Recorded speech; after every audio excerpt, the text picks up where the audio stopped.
Have you ever noticed that some people would rather drive 3 states in the wrong direction than admit that they missed the turn? The GPS tells them, recalculating. And they're like, no, we're fine. GPS says, recalculating. They're like, no, I know a shortcut. GPS says, recalculating. Meanwhile, their wife is over there silently wondering if they're ever going to see civilization again.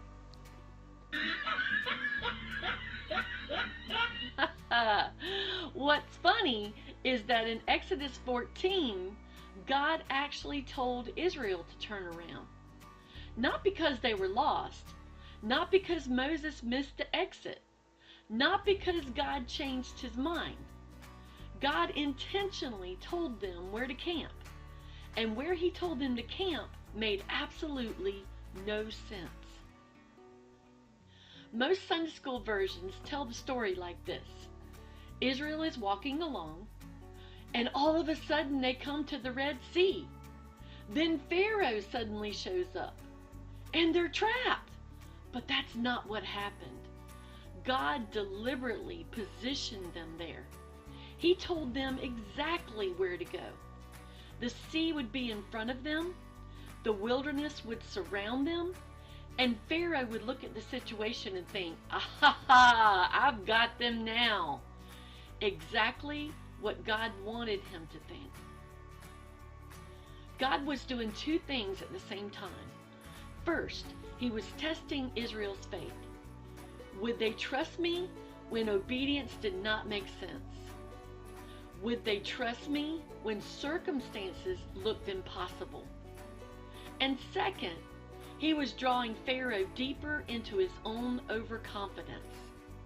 Pharaoh thought he was seeing weakness, but he was actually walking into God's plan.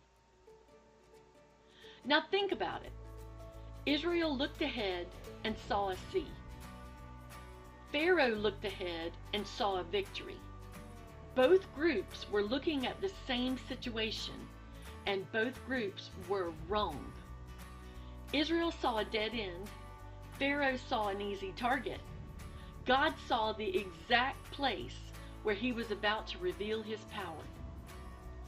Sometimes we look at our circumstances and think, there is absolutely no way out of this.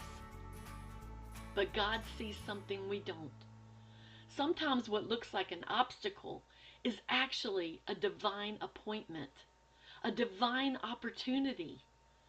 Sometimes what looks like a delay is actually preparation. And sometimes the place that looks impossible becomes the very place where God shows up in a way you will never forget. Because the Red Sea wasn't proof that God had abandoned Israel. It was proof that he had positioned them for a miracle.